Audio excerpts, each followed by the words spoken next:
Assalamualaikum warahmatullahi wabarakatuh.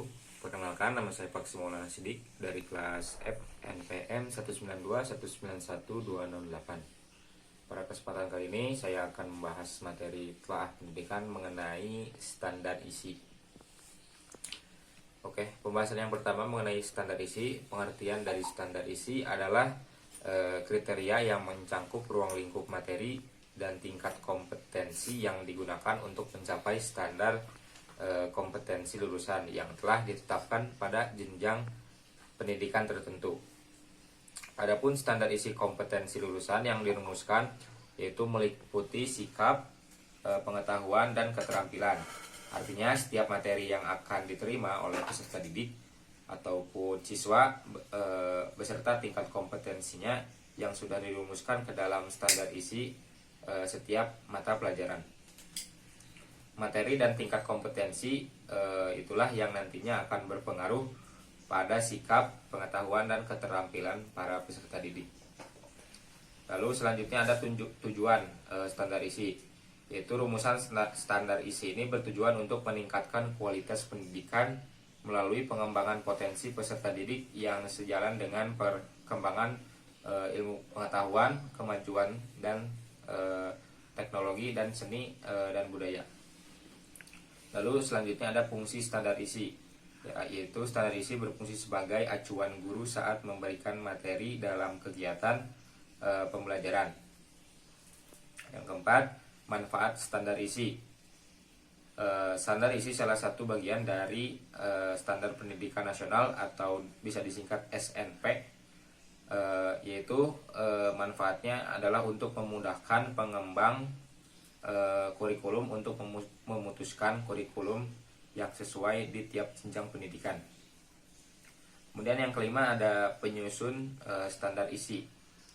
Standar isi untuk pendidikan dasar dan menengah terdiri dari dua hal, yaitu tingkat kompetensi dan kompetensi inti. Yang pertama, tingkat kompetensi, yaitu menunjukkan kompetensi yang harus dilalui di tiap jenjang pendidikan. Berdasarkan Permendikbud nomor 21 tahun 2016, tingkat kompetensi di tiap pendidikan ditunjukkan. Lalu kemudian ada kompetensi inti. Kompetensi inti adalah kompetensi yang bersifat genetik dan terdiri dari 4 dimensi yang menjadi representasi 4 sikap, yaitu sikap spiritual, sosial, pengetahuan, dan keterampilan. Kemudian lanjut ke pembahasan yang kedua, yaitu mengenai standar proses. Menurut Peraturan Menteri Pendidikan dan Kebudayaan nomor 22 tahun 2016 pasal 1 ayat 1 menyatakan bahwa standar proses adalah kriteria mengenai pelaksanaan pembelajaran pada satuan pendidikan dasar dan satuan pendidikan dasar menengah untuk mencapai kompetensi lulusan. Kemudian poin B ada tujuan standar proses. Yang pertama, memudahkan guru dalam membuat perencanaan di sekolah, baik perencanaan semester atau tahunan. Yang kedua, memudahkan kepala sekolah dalam memantau keberhasilan proses belajar di sekolah. Dan yang ketiga, mengarahkan proses belajar peserta didik agar mengacu pada tujuan akhir yang hendak dicapai, yaitu standar kompetensi lulusan. Yang poin C ada fungsi standar proses.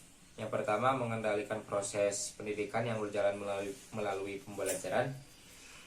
Yang kedua, meningkatkan mutu atau kualitas pendidikan.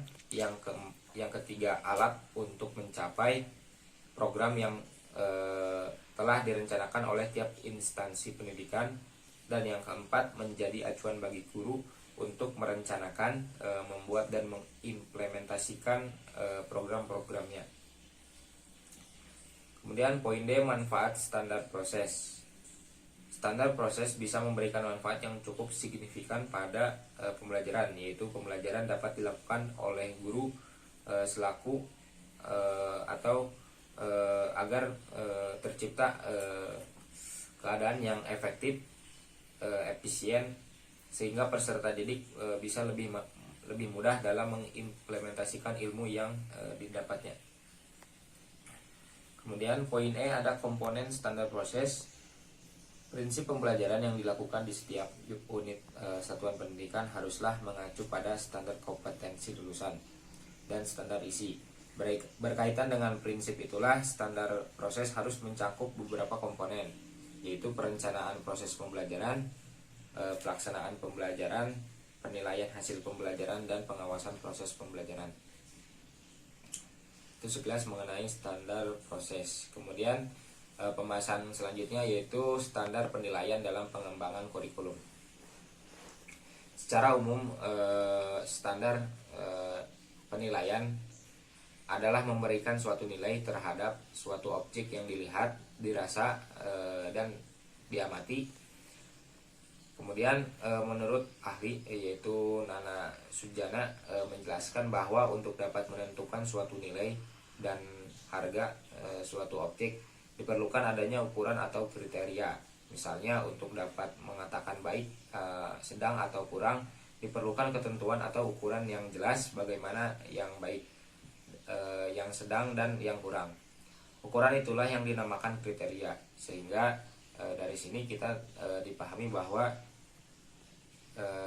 penilaian adalah proses memberikan atau menentukan nilai kepada objek tertentu berdasarkan suatu kriteria tertentu. Kemudian ada prinsip-prinsip penilaian dalam kurikulum.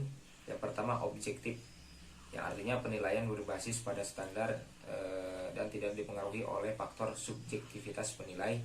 Yang kedua, terpadu, artinya penilaian oleh pendidik dilakukan secara terencana, menyatu dengan kegiatan pembelajaran dan berkesinambungan. Lalu ekonomis, berarti penilaian yang efisien dan efektif dalam perencanaan, pelaksanaan, dan pelaporan. Yang keempat, transparan, atau yaitu berarti prosedur penilaian, kriteria penilaian, dan dasar pengambilan keputusan dapat diakses oleh semua pihak. Yang kelima, akuntabel, berarti penilaian dapat dipertanggungjawabkan kepada pihak internal sekolah. Lalu yang terakhir ada edukatif, itu berarti mendidik dan memotivasi peserta didik dan guru. Sekian materi yang dapat saya sampaikan, kurang lebihnya mohon maaf. Wassalamualaikum warahmatullahi wabarakatuh.